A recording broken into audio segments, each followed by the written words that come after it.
James Langlois, on a appris cette semaine que le Centre hospitalier de l'Université de Montréal, mieux connu sous l'acronyme CHUM, a offert une formation de l'École nationale de l'humour à ses cadres d'une valeur d'environ 60 000 $. Une dépense qui n'a pas trouvé drôle le ministre de la Santé, Christian Dubé. Toi, James, est-ce que ça t'a fait rire, cette histoire?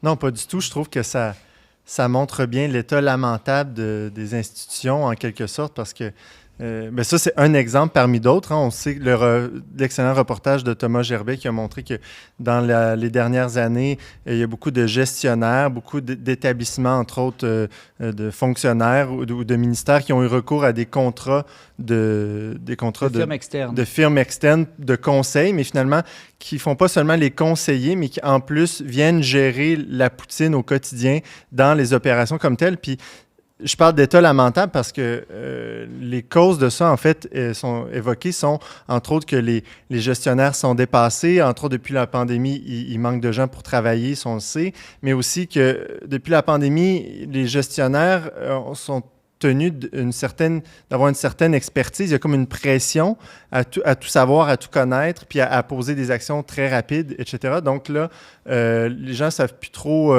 ils sont plus très compétents, ils se sentent plus très compétents. Il y a des gestionnaires qui se sentent dépassés, qui sont en épuisement. Donc là, tout est remis à des firmes externes, comme on disait. Donc, c'est très dommage en un sens. Mais est-ce que c'est pas justement quand tout va mal qu'on dit « vaut mieux en rire qu'en pleurer », c'est-à-dire que j'imagine que l'objectif derrière une formation comme celle-là, c'est de trouver une meilleure manière de gouverner, d'exercer un leadership positif dans une institution.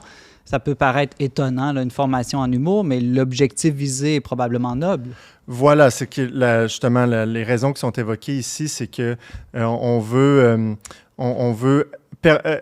favoriser une certaine rétention d'employés en favorisant des conditions de travail ou des relations employé-employeur qui soient plus agréables. Mais il y a quelque chose d'un peu superficiel, puis je rejoins Mathieu Bellil dans sa vie, la vie ordinaire, qui relate à quel point les humoristes au Québec ont un rapport qui est très troublé avec les humoristes parce qu'ils sont partout, on les évite tout le temps comme des personnalités qui se prononcent sur tous les sujets, quasiment des personnalités d'autorité. Et là, ici, on veut même que des gestionnaires en viennent à être capables de faire des jokes. Je veux dire, moi, personnellement, je ne sais pas vous, là, mais il me semble que comme employé, moi, j'ai pas envie que mon patron me fasse des pirouettes puis me fasse des blagues quand je vais le rencontrer. Bien, surtout si ça y prend un cours pour y arriver, il risque de pas être drôle. Nous, ici, au Verbe, on a l'inverse. On a des patrons très drôles, mais des mauvais gestionnaires. Non, mais c'est ça. Non, je fais une blague, là, mais tout ça pour dire... J'espère que la directrice n'écoutera pas cet épisode. Non, je parlais d'Antoine, en fait. Ah, OK. En fait, c'est ça. Quand on s'y penche plus profondément, on se rend compte que c'est comme si les gestionnaires voulaient être à nouveau des clowns. Parce que les clowns, au fond, c'est quoi les clowns? Les clowns, aujourd'hui, on n'a plus de vrais clowns, hein, parce qu'à l'époque, je dirais au début du 20e siècle, il y avait des vrais clowns qui représentaient à la fois le côté tragique et le côté comique de l'existence. À la fois la dimension du travail où on agit dans une finalité, dans un but précis, et la dimension plus légère de l'existence ou de jeu qui est gratuite, qui est, je dirais, dans la non-nécessité. Puis là, on a donc des gens qui représentent le côté sérieux de la vie, des gestionnaires qui représentent le travail, qui veulent investir une fonction symbolique presque amusante ou presque, c'est ça, humoristique, en voulant amener un élément de légèreté ou de plaisir. Ça montre dans quel marasme les gens qui travaillent se trouvent, parce que c'est comme si on savait plus, on se disait « Ah, ben on va retenir seulement nos employés en les faisant rire ou en... » Il me semble que tout cet argent-là aurait pu être investi dans d'autres manières. De quelle autre manière? Qu'est-ce que serait salaires, un bon cadre? Quelles seraient, disons, les compétences qu'on devrait encourager chez les cadres de notre système de santé? Bien, je pense le service. Je pense que ce qu'on retient de la prudence, en fait, puis ça, c'est pas un exemple de prudence, selon moi, mais la prudence au sens de la vertu, comme on l'entend classiquement, c'est-à-dire la capacité à prendre des décisions de manière juste et de manière orientée en fonction d'un but précis. Et en prenant en considération la manière dont ces décisions-là vont être perçues par ceux qui les subissent. Oui, exactement. Donc, je pense que la prudence, justement, la capacité de ne pas se mettre en avant, mais de chercher le bien de ses employés, essentiellement, c'est ça. Après ça, ben, je ne sais pas, vous, est-ce que vous en voyez d'autres? Je ne sais pas. Moi, je me pose la question de savoir si ça appartient en propre au chef d'être amusant. Là. Je ne sais pas si vous vous souvenez, mais dans l'excellent roman d'Umberto Eco, Le nom de la rose, là, il y a toute l'espèce de redite de la controverse médiévale, à savoir si le Christ rit, parce qu'on sait que dans l'Évangile, il n'y a pas mention explicite du fait que le Christ ait ri. On peut imaginer que le Christ, dans son humanité complète, ait été amusé à l'occasion.